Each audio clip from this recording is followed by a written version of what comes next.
Let's get it. Let's get it. Let's get it. Down. Let's get it. Down. Let's get it. Down. Let's get it. Down. Let's get it. It's like that.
It's like that.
Amiche e amici di Beppi TV, una buonasera e ben ritornati a D-Time, il programma di approfondimento sulla Serie D che torna anche questo lunedì e andrà in onda come sempre ogni lunedì.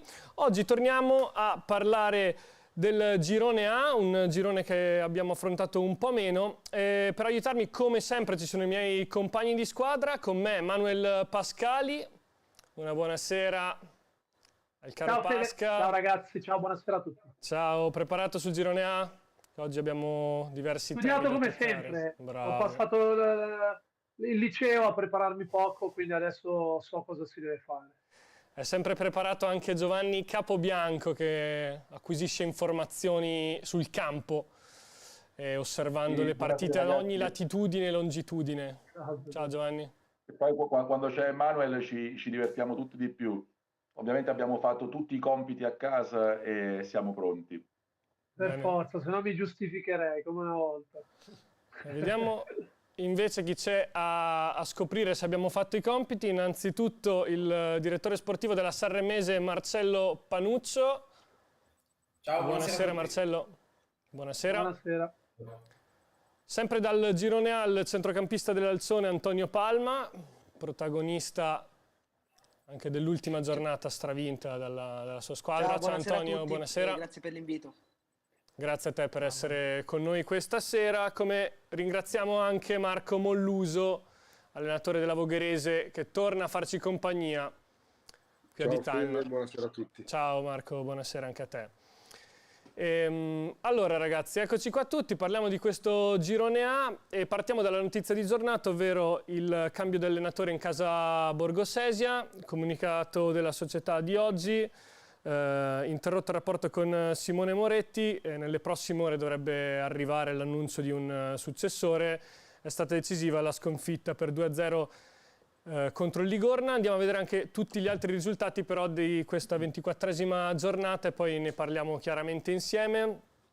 Goleada dell'Alzone, come dicevamo, che ne rifila 7, all'Alba e vola sempre più in solitaria. Il Ligorna, appunto, come detto, vince 2-0 col Borgosesia, allunga 13 risultati utili consecutivi.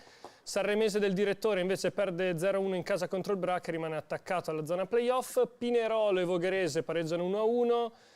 Ticino Albenga invece sicuramente quello che è stato un po' il big match di questa giornata, l'ha portato a casa il Ticino, 2-2 dopo 45 minuti, quindi all'intervallo rientrano in risultato di parità, poi ci pensa Bugno nella ripresa a segnare il gol che fornisce al Ticino la vittoria contro l'Albenga. Inizierei a parlare di Alzone e per farlo però mi premuro di chiamare un po' in causa l'elefante nella stanza, perché come chi segue il girone A, c'è un caso che fa un po' capo al discorso sull'Alzone, che è straprimo in classifica, ma riassumendo brevemente è emerso che secondo qualcuno il giocatore dell'Alzone Diop, tesserato con documenti originali che attestano che è un classe 2005, potrebbe essere in realtà nato nel 2002. Non compete chiaramente a noi andare a ricercare la verità, ma sarà fatto da chi di dovere. Ciò che rimane certo è che il giocatore ha giocato delle partite in questo campionato ed è importante sottolineare che l'ha fatto con un tesseramento regolare e documenti regolari. Rimaniamo quindi in attesa della sentenza del giudice che chiarirà questa situazione.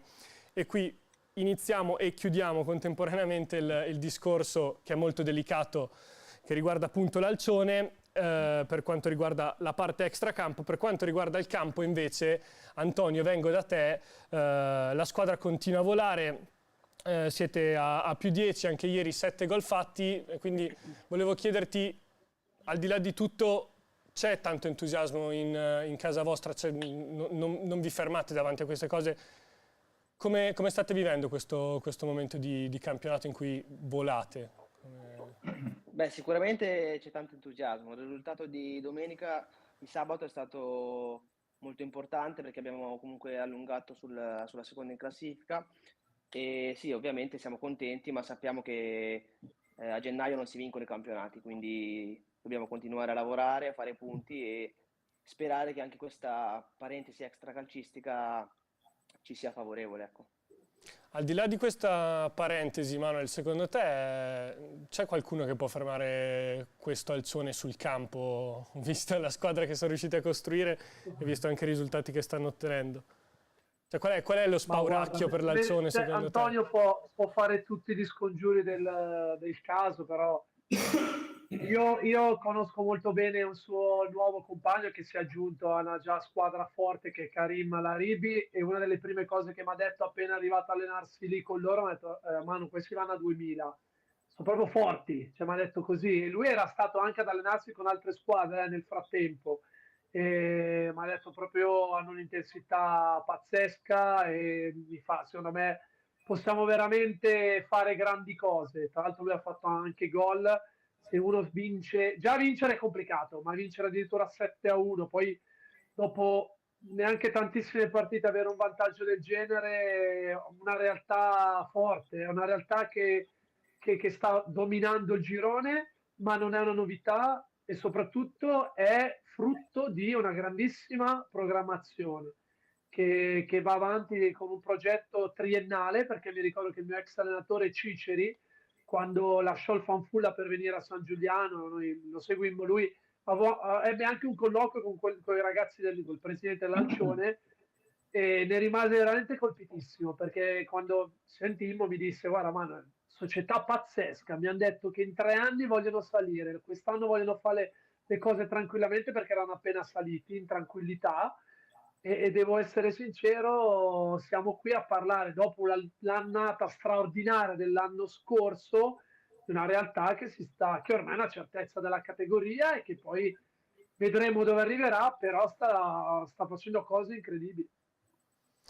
Mi ha colpito quell'aspetto di cui parlavi, ovvero quello fisico, e colgo anche il fatto che Marco Molusa è rientrato con noi in live, per chiedere, Marco, anche tu hai avuto questa percezione che al di là delle qualità tecniche l'Alcione corra più delle altre squadre che siano proprio a livello atletico su un altro piano? O diciamo fa un po' parte tutto del pacchetto Alcione, per cui sembra che magari vadano di più, ma in realtà è più la qualità a fare da padrone? No, ma riassumendo in poche parole, l'Alcione è una Formula 1 guidata dal miglior pilota che c'è, quindi non aggiungo nient'altro. Sono bravissimi, l'allenatore è, come ho detto prima, il miglior allenatore che c'è. I giocatori non sono 11 titolari, sono 22 titolari e anche più. Quindi non cito nomi perché non sarebbe giusto nei confronti di altri, però chi gioca fa bene, dimostra, fanno gol praticamente tutti, si alternano i quattro davanti e segnano ogni domenica. Quando c'è un periodo di calo di forma di qualcuno, viene rimpiazzato da un altro e dimostrano comunque che non hanno, io adesso non vedo rivali. Fino a un mese fa poteva esserci qualcuno, ma oggi come oggi 10 punti, come ha detto Manu prima, sono tantissimi, soprattutto a fine gennaio. Poi con quello che potrà succedere non lo so, ma secondo me è una squadra che fa un campionato a parte. Antonio, com'è che fa a tenervi tutti sul pezzo il mister? Beh, innanzitutto coinvolgendo sempre tutti i giocatori. Per esempio, sabato hanno giocato tanti ragazzi che magari la partita prima non avevano giocato. Io, per esempio, non ho fatto neanche un minuto sabato. E quindi coinvolgendo tutti i ragazzi, e come ha detto prima il mister, tutti rispondono presenti. Penso che sia la cosa più bella per un allenatore avere questa disponibilità e la sua bravura è appunto è riuscire a far rendere tutti al meglio. Quindi noi siamo un gruppo proprio unito e che ognuno ha il suo valore all'interno del gruppo, ma la cosa più importante per noi è riuscire a vincere questo campionato perché porterebbe a tutti dei grandi vantaggi, oltre che una soddisfazione enorme per ognuno di noi. Giovanni, c'è un po' il rischio che in questi casi in cui la squadra va particolarmente bene, poi magari anche i giocatori vengano leggermente, non voglio dire sopravvalutati, però aiutati nella valutazione dal contesto in cui si trovano, perché lui parlava, sicuramente ne traggono vantaggio tutti se poi alla fine vinciamo. Dal punto di vista del procuratore sportivo, che è un po' il tuo ruolo, c'è poi anche da fare la tara su questi giocatori? Sì, assolutamente. Anche il calciatore di medio livello trae beneficio da una classifica importante, ma il calciatore di medio livello in un contesto forte diventa un calciatore più forte, che rende meglio, che rende di più, che riesce a giocare meglio. Quindi sì, sicuramente la classifica importante dell'Alcione darà valore a fine campionato a tutti i calciatori, anche ai calciatori che hanno giocato di meno e che si sono trovati a fare presenze a fine partita, a spezzoni, a subentrare in corso. Il discorso è assolutamente condivisibile. Volevo dire una cosa prima rispetto al fatto che l'Alcione sembri correre più degli altri. Al di là di quelli che possono essere i meriti del preparatore atletico, che sicuramente incide su tale aspetto, io credo che anche che l'Alcione sia una società che abbia una motivazione in più quest'anno, oltre alla grandissima programmazione, al fatto che stai dando continuità al progetto, mantenendo un'ossatura importante. Il gruppo dello scorso anno è tendenzialmente il gruppo di quest'anno, ci sono stati degli innesti, ma i riferimenti dello scorso anno ci sono anche quest'anno. L'Alcione ha qualcosa in più perché è una squadra che è arrabbiata, secondo me, un po' per quello che è stato il trattamento di quest'estate, quando avrebbe meritato la Lega Pro. E io adesso non sono nello spogliatoio di Antonio la domenica, ma immagino che qualche riferimento a delle rivincite rispetto a come è andata la richiesta di ripescaggio, la richiesta di reinserimento in Lega Pro da parte dell'Alcione, il direttore Mavilla l'abbia quantomeno fatta qualche volta nel corso di questa prima parte di stagione. Quindi le gambe corrono di più anche quando c'è una rabbia interiore dovuta ad un forte senso di riscatto per qualcosa che si era già conquistato sul campo lo scorso anno. Allora la domanda a me viene proprio automatica da girare ad Antonio. Come c'è effettivamente questa cosa che citava Giovanni? Beh, sì, sicuramente. Noi siamo partiti quest'estate con l'idea di essere in Serie C, quindi abbiamo iniziato la preparazione il 18 luglio come le altre squadre di Serie C. Ovviamente non avevamo vinto sul campo, quindi non era una cosa scontata, però vincendo i playoff e essendo i primi in graduatoria avevamo in teoria tutti i requisiti necessari per avere accesso al ripescaggio. Purtroppo qualcosa è andato storto e è stata una bella botta, nel senso che metabolizzarla all'inizio non è stato semplice, però come diceva Giovanni prima è sicuramente qualcosa che ci ha spinto a unirci ancora di più e fare in modo di vincere sul campo il campionato, ecco, quindi che nessuno ci potesse togliere questa soddisfazione. Chiaro. Mi sembra che quindi ci sia un po' questa cosa.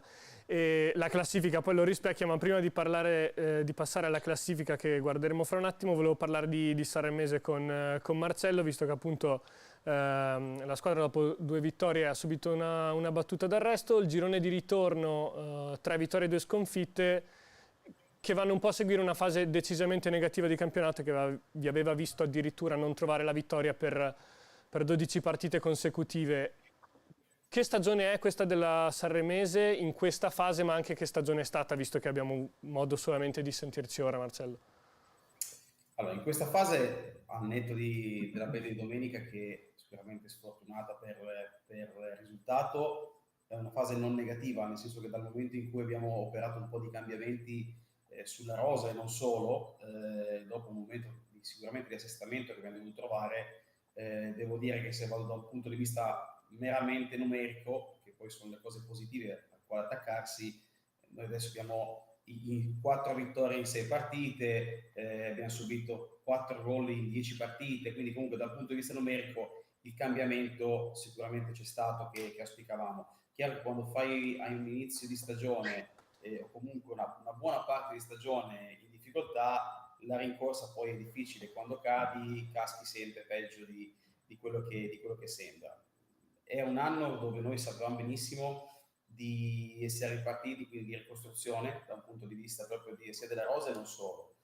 Penso che sia abbastanza sulla bocca di tutti, insomma, quelli che sono i progetti dal punto di vista del Sanremese per quanto riguarda le strutture e quant'altro, quindi sia lo stadio, sia il rifacimento stadio che il rifacimento poi dell'impianto sportivo, che sono poi le basi per non trovarsi nei problemi in cui sfortunatamente si è trovato l'Alcione poi l'anno scorso, nonostante non ne potessero nulla, e penso che quest'anno stiano dimostrando di meritare insomma la classifica che hanno e la categoria superiore sicuramente, per società e per quant'altro. È chiaro che le strutture sono alla base di ogni progetto, di ogni progettualità. La Liguria peraltro non è posti Lombardia, Piemonte, Veneto, insomma comunque regioni che hanno bacini completamente differenti, quindi sapevamo che sarebbe stata un'annata di ripartenza dopo 2 anni, credo, straordinari, perché abbiamo fatto 151 punti in 2 anni, arrivando 2 anni secondi, quindi avevamo sicuramente delle basi importanti, ma reputavamo che fosse l'anno per ripartire con una progettualità nuova che andasse di pari passo con quella delle strutture che stanno sviluppando. Chiaro che nessuno sperava o pensava di trovarsi un po' nei bassi fondi come siamo stati, sicuramente un po' di sfortuna c'è stata su tantissime situazioni, tantissimi episodi, e non parlo né di arbitri né di altro, ma quanto più di infortuni, detta con grande franchezza. Qualche errore ci sarà stato sicuramente, credo che ci siamo rimessi in pista, fermo restando che c'è ancora un bel po' di strada da fare. Sì, in questo momento comunque la classifica dice che siete fuori dalla zona play-out, cioè voi comunque un piazzamento a questo livello di classifica, nonostante poi magari a inizio anno il progetto fosse leggermente diverso, vi accontenterebbe, nel senso se poi le altre cose a cui puntavate di far crescere poi effettivamente crescono, se il gruppo cresce? Accontentarci no, perché sinceramente io penso che come nome in sé per sé abbiamo un blasone tale per cui non ci si è accontentati né noi né la piazza né quasi 40 secondi, quindi non è che non accontenterebbe. Ci sono tanti altri risultati che da un punto di vista societario è giusto valutare nell'arco di Certo. un'annata, lo vedremo a fine anno, che sono anche solamente che la valorizzazione dei giovani in questo momento per la Sanremese è una cosa straordinaria, tra virgolette, essere in testa nei giovani di valore. Cioè abbiamo valorizzato tanti ragazzi che sono del giovanile, abbiamo fatto esordire 4 2006 che stanno giocando in continuità, quindi ci sono dal punto di vista societario tanti obiettivi che si possono perseguire. Chiaro è che la classifica non ci piace e faremo di tutto per risalirla. Ottimo. Mister Molluse, invece, il momento della Vogherese qual è? Un momento abbastanza positivo, nel senso che le prestazioni anche 2 settimane fa, quando siamo andati a Sanremo, le stiamo facendo, anche nonostante magari che c'è qualche sconfitta di mezzo. Abbiamo vinto domenica nettamente con Alba, ieri abbiamo pareggiato a Pinerolo dove magari ci ha un po' stretto il pari. Diciamo che ci stiamo un po' tirando fuori dai guai, però non vorrei dire che siamo guariti troppo presto. Siamo un po' in difficoltà ovviamente, perché comunque la zona è una zona pericolosa. Lì sbagli 2 o 3 partite consecutive e poi sei risucchiato dentro un vortice che poi se la squadra non è esperta non riesce a uscire. E la squadra, secondo te, è abbastanza esperta per uscirne in caso? La nostra è una squadra giovane, una squadra che gioca un calcio, ahimè, non sul nostro campo ma fuori, dove diciamo che è un calcio propositivo, un calcio frizzante, divertente, cosa che purtroppo da noi non si può fare, perché sotto gli occhi di tutti che il campo che abbiamo non ci aiuta, è pessimo e mette in condizione anche le altre squadre di venire a non giocare. E sicuramente in primis non aiuta noi, perché poi non si può neanche fare un'idea di centrare un obiettivo, che il nostro obiettivo è quello della salvezza, tra le mura amiche, perché noi non siamo neanche troppo capaci di fare i punti in casa. Quindi incontrando squadre che magari sono più attrezzate di noi, passano in vantaggio e non riusciamo più a riaprirla. Però adesso diciamo che in questo momento stiamo un po' tirando fuori un po' le unghie e i denti, giochiamo un calcio un po' più brutto, però che porta qualche soddisfazione a livello di punteggio in più. Chiaro. No, ho chiamato Manuel perché settimana scorsa ci ha fatto una disamina del campo del Fanfulla, non so se conosci anche quello della Vogherese. L'ho visto l'anno scorso, ma è un po' un tallone d'Achille di molti, ecco, infatti tante è quello categorie, anche in che... Lega Pro. Certo, quello che stavo notando anch'io, purtroppo ce l'ha detto anche il nostro amico Cassese a Rizzone, che ha avuto tanti problemi quest'anno col campo. Meno che poi, ecco, l'Alcione sicuramente ha il sintetico, quindi di questi problemi non ne ha e può sviluppare anche un'idea di calcio consona al campo in cui giochi, perché poi veramente se poi addirittura ti trovi a doverci giocare ogni 15 giorni su un campo impraticabile diventa anche brutto, però bisogna fare, sì, dice è brutto per tutte e due, ovvio, però se tu ci devi giocare ogni domenica, ogni 15 giorni, devi veramente far di necessità virtù e adeguare purtroppo il tuo stile di gioco al campo, perché mi sembra aver capito che l'idea del mister è quella chiara di voler provare a giocare con idee, eccetera, ma se il campo non te lo permette, prendere gol, magari cercando di fare costruzione da dietro, anche no, quindi bisogna snaturarsi un pochino e non è una bella cosa, però è un problema veramente nazionale, perché le strutture in Italia sono obsolete, purtroppo le poche che ci sono nuove poi alla fine fanno le fortune delle società stesse. Ero curioso di capire come sarà il match di domenica, mister, visto che c'è un Vogherese Pondonnaz per non deboli di cuore. Se non è domenica, ma è mercoledì, dopodomani. Mercoledì, scusa, è vero. È un match che noi stiamo preparando, perché psicologicamente noi abbiamo giocato ieri, non sabato. Psicologicamente, mentalmente lo stiamo preparando come potrebbe essere una delle ultime occasioni per il Pondonnaz di risalire un po' la classifica, loro vengono da una sconfitta in casa con la Lavagnese 2-0 e di conseguenza saranno arrabbiatissimi e metteranno veramente il cuore oltre l'ostacolo. Sono in difficoltà, lo sappiamo, però se noi mentalmente non approcciamo bene la partita rischia di diventare una brutta partita per noi e sicuramente non vogliamo mettere in condizione loro di tornare a galla. E qui veramente ci giochiamo tutti quanti il presente e il futuro.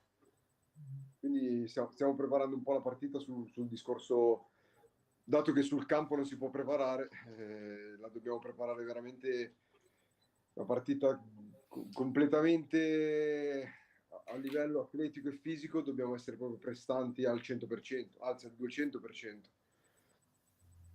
E allora andiamo a vedere, perché si giochiamo presente e futuro, vediamo come se lo giocano queste squadre in questo turno infrasettimanale, il presente e il futuro. Alcione in testa 54, come dicevamo, a più 10 sul Chisola e sull'Asti. Pardon, scusate, Chisola ad Asti con 7 squadre in 7 punti. Vado in zona franca, praticamente dal Vado in giù. Tutte le squadre diciamo che sono un po' coinvolte nella lotta a salvezza, ci includiamo anche la Vogherese giustamente. Dal Vado in su invece le squadre possono ritenersi più tranquille. Di solito lo chiedo a Manuel, ma questa volta vado da Giovanni nella domanda chiave. Chi ti sorprende di più in positivo e in negativo, Giovanni, in questa classifica?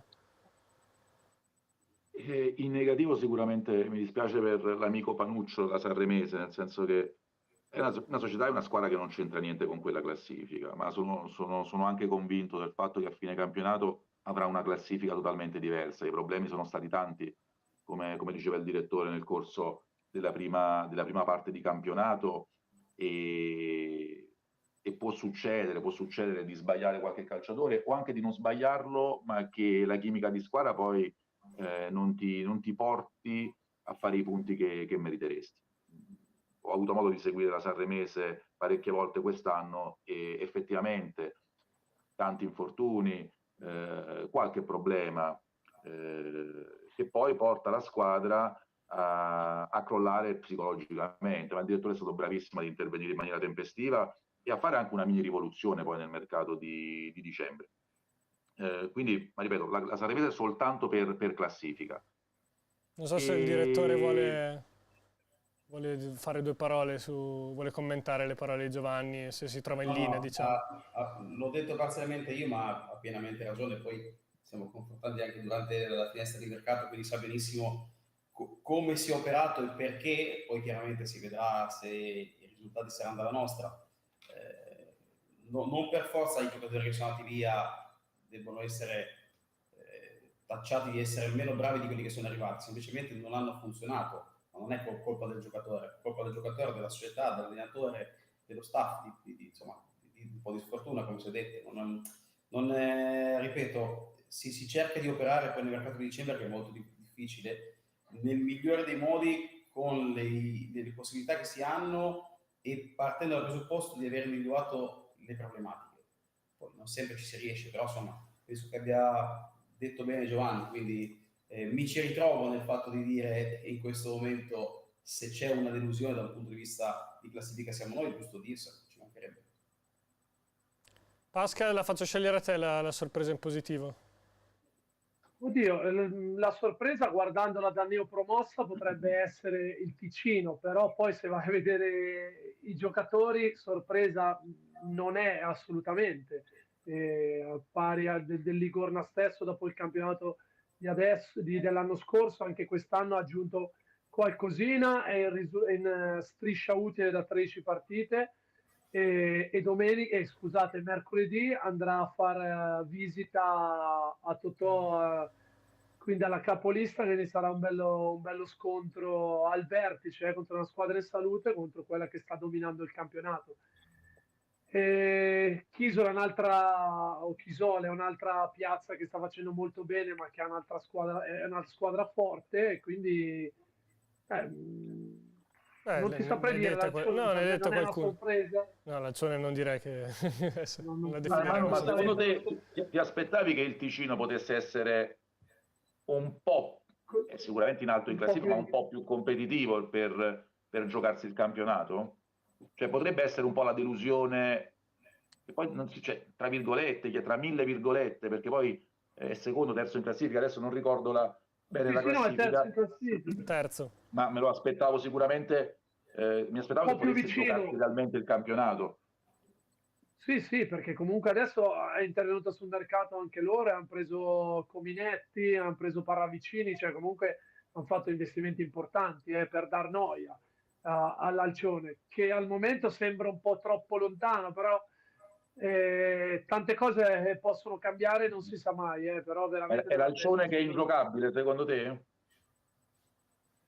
Al momento è quella che sembra veramente, io guardando i numeri mi ricordo un po' noi a San Giuliano 2 anni fa, perché comunque ha giocatori che possono chiudere almeno in 4 in doppia cifra, perché c'hanno Morselli 9 gol, Battistini 7, Manuzzi 6, Pioloco 5, Barbuti 3, cioè stiamo parlando di, come dice Antonio, come diceva Antonio, chi gioca, ma quando è un obiettivo in testa comune, che siano 5 minuti, 10 minuti, cioè e diventa troppo più grande dell'io, no? Quindi quando c'è veramente questa sinergia e vedi lì all'orizzonte il professionismo, te ne sbatti di giocare 5 minuti, anzi quando ci sono quei 5 minuti cerchi di far gol. Il mister poi più vinci, più è la possibilità di mischiare le carte, perché comunque riesci a tenere tutti contenti, perché se vinci, anche se sto fuori vinci, che puoi dire? Stiamo vincendo, cioè la Lega Pro lì dietro l'angolo a 3 mesi di distanza, quindi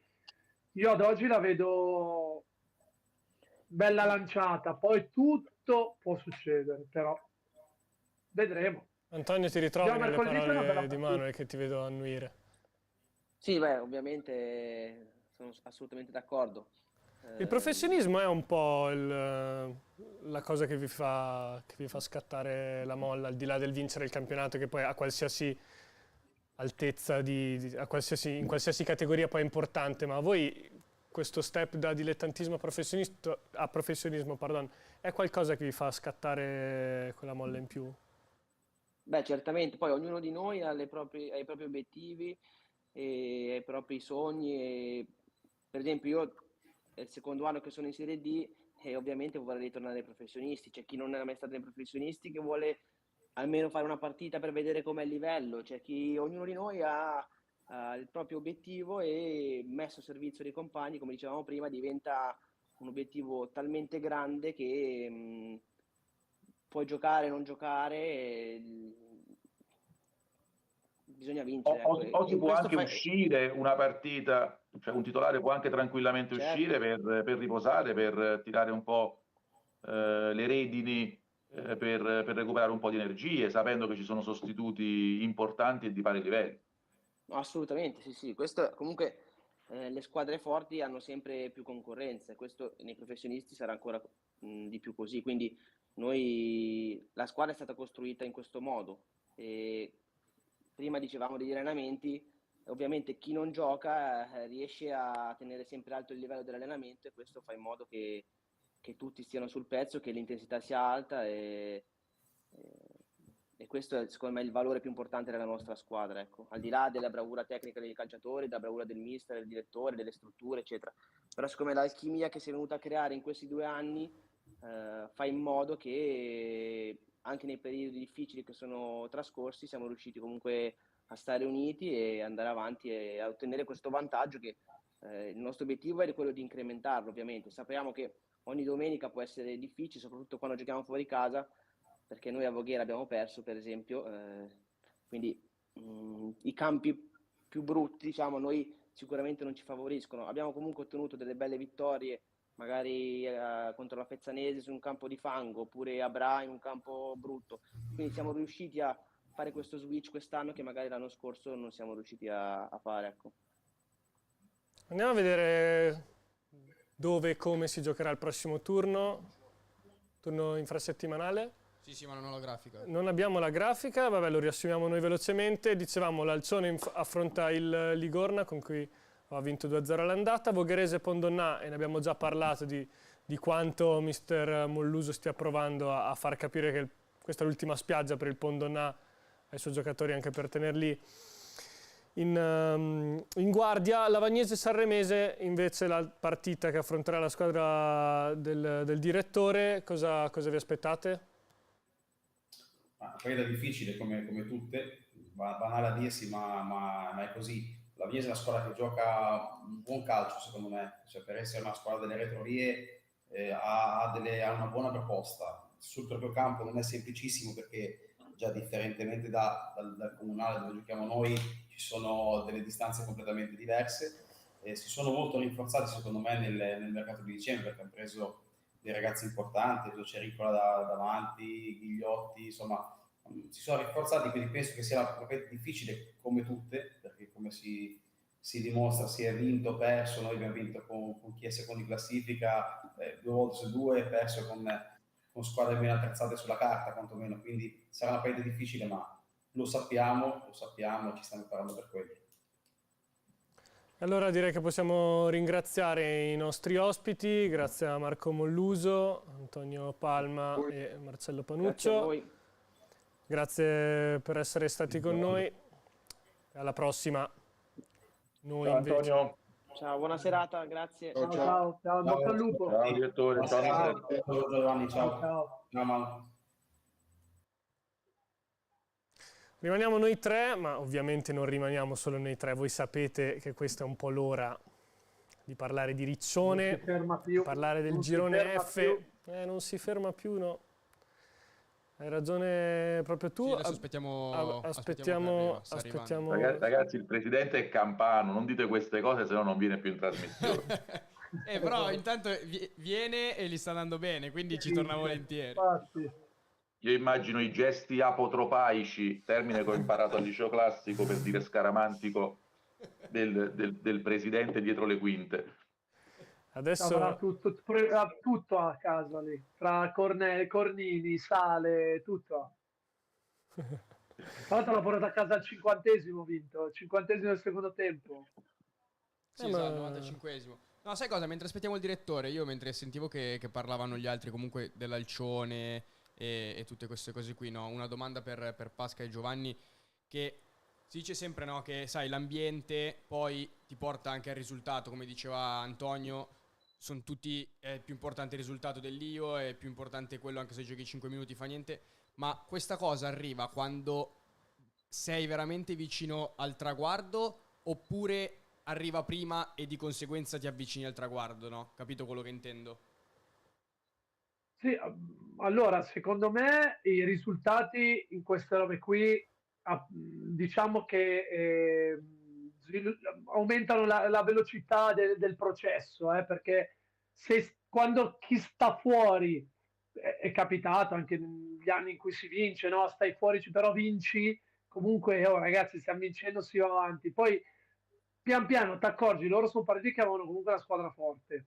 Il gruppo che è rimasto praticamente intatto rispetto all'anno scorso, grandissimo spirito di rivalsa, e questa è una mossa, cioè una molla forte, una molla veramente che all'inizio dici ce la andiamo a riprendere sul campo, che poi paradossalmente ti dirò, secondo me potrebbe tornargli ancora più utile l'anno prossimo, aver fatto magari un altro anno in più, aver sistemato un po' le cose, aver dato il tempo a tutto un discorso di crescita, potrebbe anche tornargli utile per l'anno prossimo. Comunque secondo me appena poi ti accorgi che sei una squadra forte, inizi a vincere, inizi a fare risultato e dici ragazzi quest'anno ci siamo, perché magari all'inizio parti, poi pensare vedremo, sì saremo forti, ce la giocheremo con chi, però inizi a ammazzare il campionato, poi piano piano più passa il tempo più diventi veramente un'armata, e loro al momento, se non sbaglio, c'è ancora un risultato da omologare, se non ricordo male, quindi potrebbero avere anche più vantaggio, però magari potrei dire una castroneria. Però mi sembra che io credo che loro possano addirittura vincere il campionato anche nonostante i punti di penalizzazione, se dovessero mai arrivare. Dipende quanti sono però, perché in realtà si parlava che sono 13 partite che sono state giocate con Diop, se non vado errato.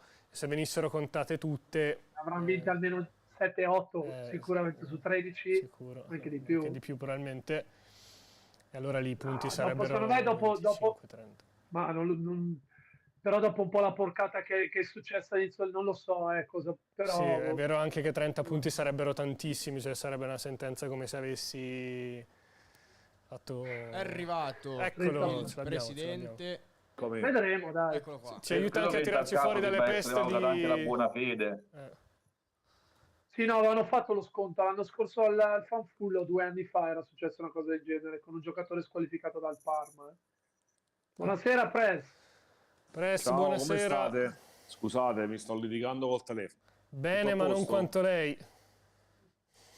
Sì, è vero. Ma maglione rosso, Press.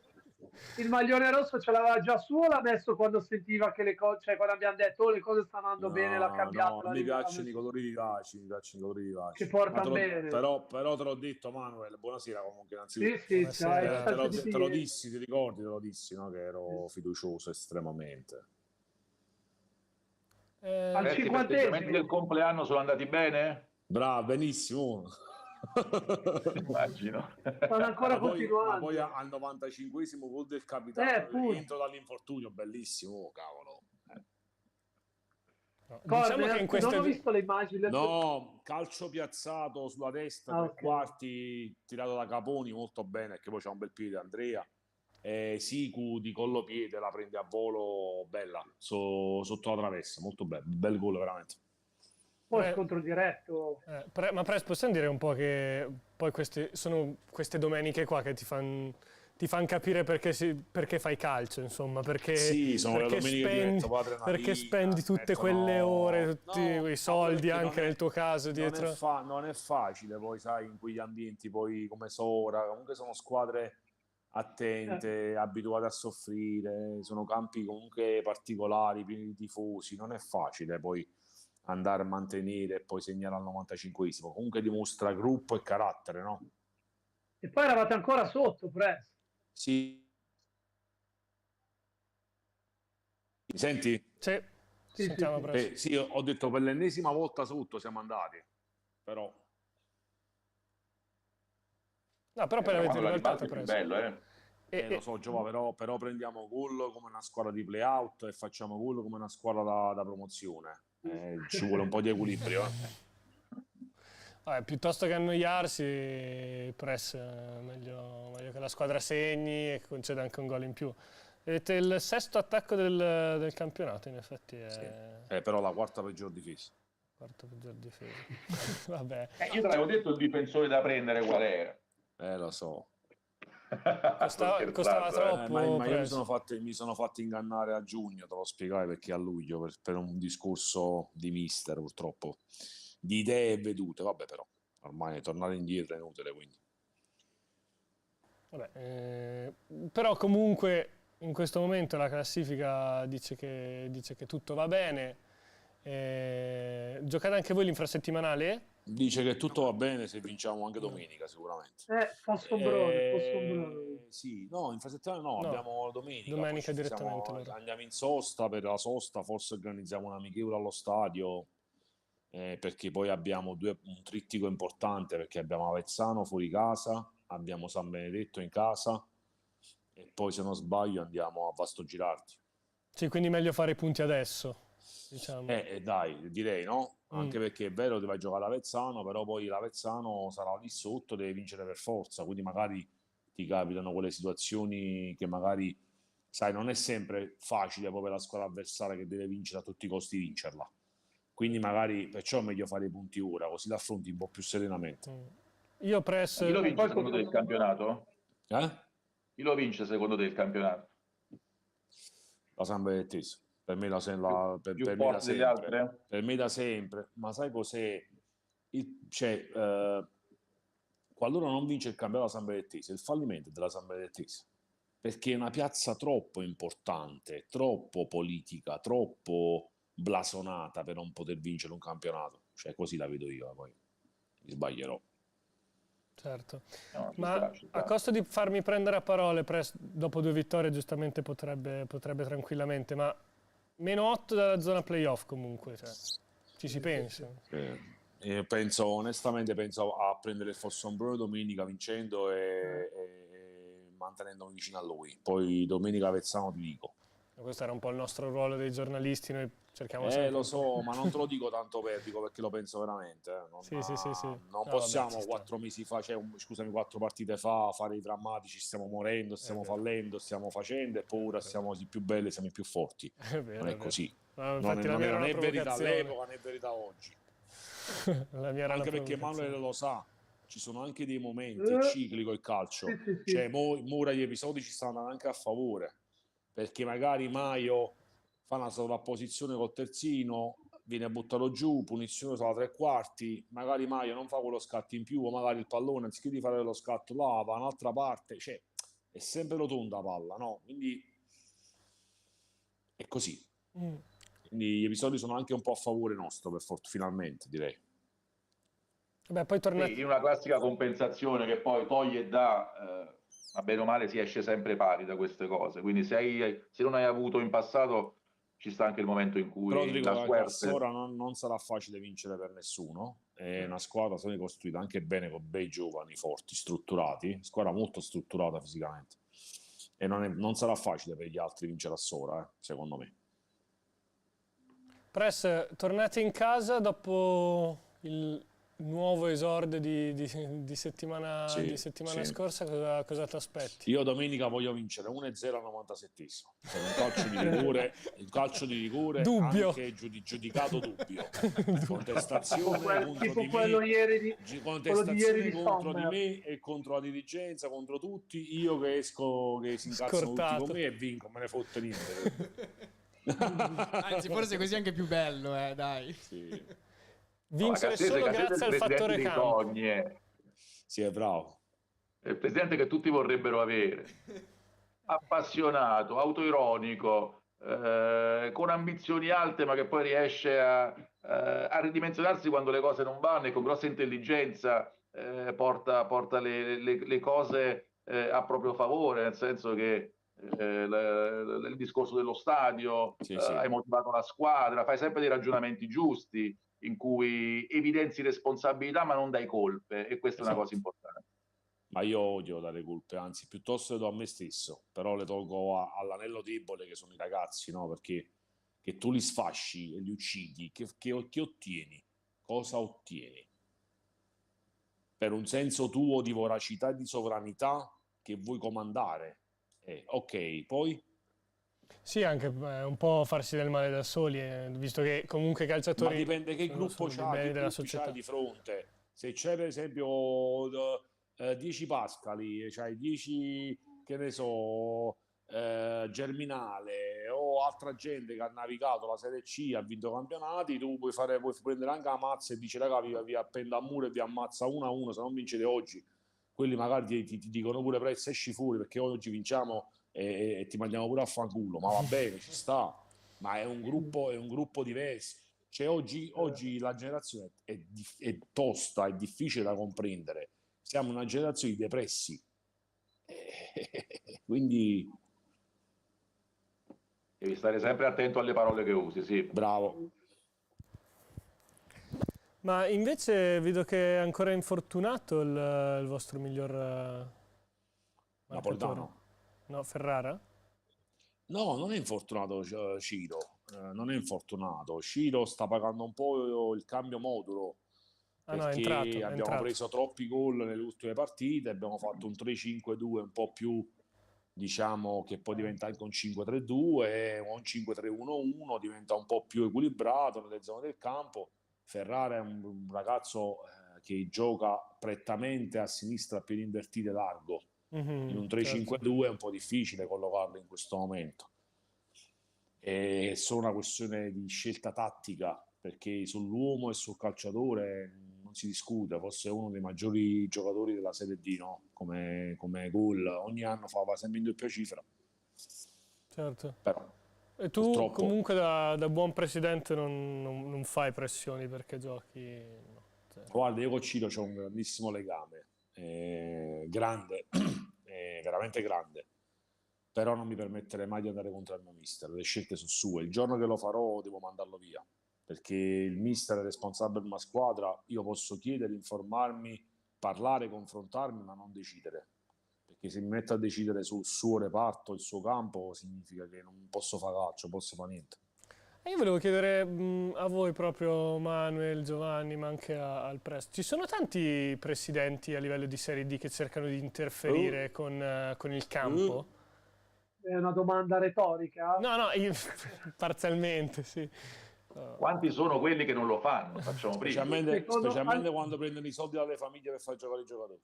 Madonna, questa è una bordata che cercheremo di far passare sotto traccia. Quelle che vincono raramente lo hanno, un presidente quindi di solito. Si può capire così, se non lo hanno, fanno bene di solito.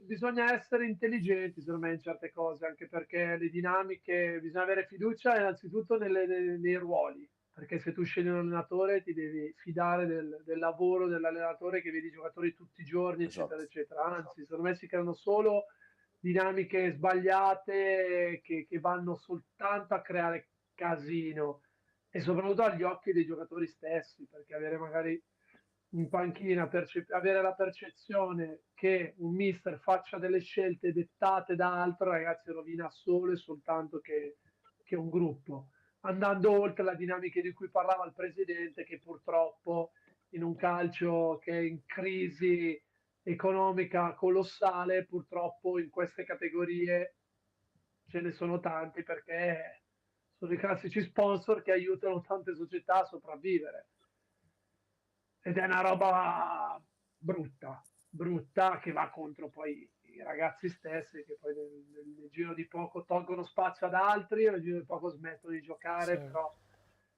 io sono sempre stato in società e ho avuto l'opportunità di vincere, e spesso, anzi molto spesso, c'era il presidente che era a Cittadella. Il presidente penso che conoscesse i giocatori di nome, ma non sapesse neanche quasi il ruolo. Faceva tutto Marchetti. È una realtà che fa cose straordinarie da anni, in cui c'è il direttore che è un fenomeno, che è Marchetti, però la famiglia Gabrielli non ha mai messo un becco su un giocatore. Altre realtà invece che rovinano piazze veramente importanti. E in quei casi diventa impossibile vincere, a prescindere dal valore della squadra, perché il calcio è un gioco di equilibri sottilissimi, in cui i calciatori sono attenti a tutto, tutti sono attenti a tutto, perché gioca uno, non gioco io so esattamente perché, so esattamente come mi sono allenato, e quando questi equilibri si fanno saltare perché c'è la proprietà, c'è il presidente, c'è lo sponsor che impone il calciatore, uno piuttosto che un altro, salta tutto, salta la fiducia nell'allenatore, salta la fiducia nella proprietà, salta la fiducia nel compagno, si creano malumori interni e lì si va verso il tracollo. È una cosa che è quasi sistematica. Le società che fanno queste cose inevitabilmente non vincono.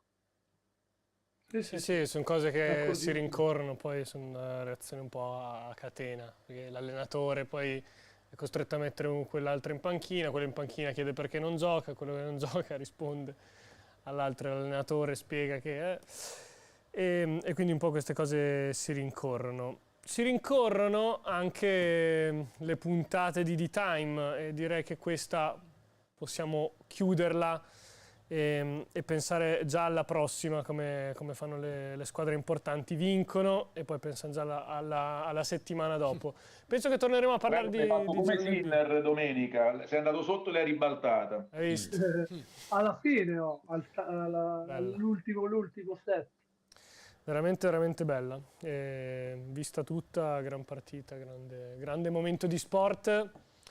Oggi tutti i tennisti. Ma sai, l'ho vista un po' questa critica, oggi tutti i tennisti. Almeno alla fine se sono belle storie di sport, se sono belle storie di sport, io non vedo perché non vadano vissute, condivise con i mezzi che si hanno. Pensa quanto forte arriva, no? Un personaggio del genere che fa avvicinare così tante persone a uno sport che magari fino a ieri non hanno mai visto, e verranno lì a guardare la partita perché giocava Sinner. Ma infatti io sono d'accordo, ben vengano poi tutti degli esempi di sport.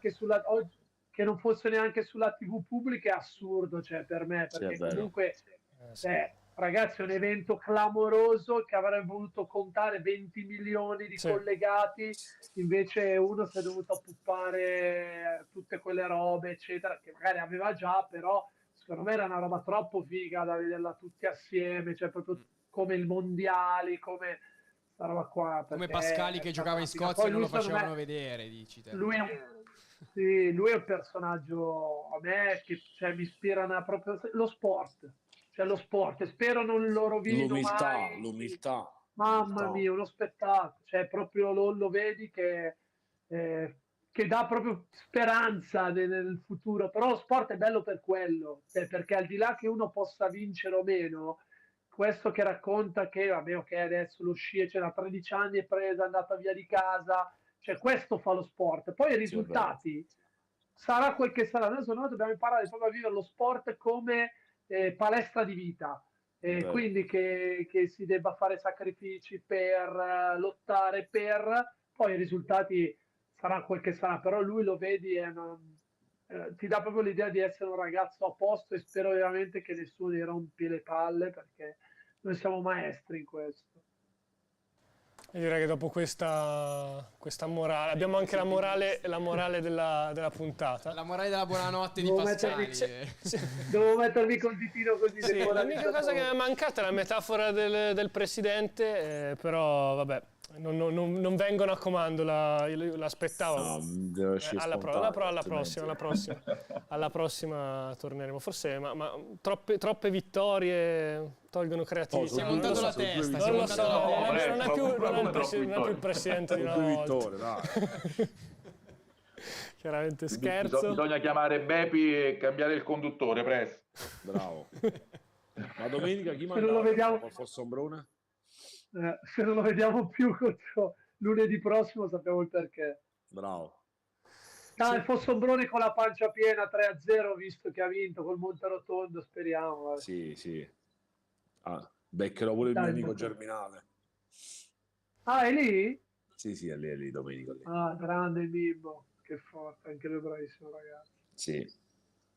Ragazzi, terzo avviso, dobbiamo chiudere. Me lo saluti. Assolutamente, va bene. Abbiamo il tassativo. C'è la Ciao ragazzi, c'è il prossimo programma. Ciao ragazzi, Bravo, grazie per essere stati con noi. Appuntamento a lunedì prossimo. Vi aggiorniamo sull'ora perché probabilmente cambieremo dalle 20 alle 19:30. Anche con la transizione. Ho salutato i miei ospiti. Amici, restate aggiornati sulle pagine di Web TV perché è possibile che cambi l'orario del programma. Probabilmente saremo fissi sulle 19:30 perché vediamo essere un orario migliore per tutti. Vi ringraziamo anche oggi per essere stati con noi. Vi diamo appuntamento a lunedì prossimo, sempre con D-Time. Buona serata.